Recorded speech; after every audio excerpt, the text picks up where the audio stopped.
Ate Laika, lalabas kami ni Mark. Sama ka? Ah, hindi na. Ate, gusto kitang kasama eh. Sige na, sumama ka na. Ano ba? Ang kulit-kulit mo ah. Sabi nga di ba ayoko ba makistorbo pa ako sa date nyo? Ate, ba't parang nagagalit ka?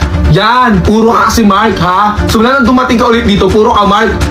Wala yun, papilab ko lang si Mark. Kayla, papilab? Tangina mo, bulbuling ka na, papilab ka pa rin.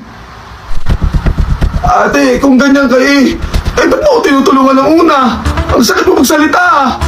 So ganun nga Kayla, sumbatan tayo? Alam mo, tama si Trish no, hindi na lang kita binalik dito ulit. Hindi naman talaga ito kailangan eh. Andyan naman si Mark, lagi niya ako pinagtatanggol nung wala ka.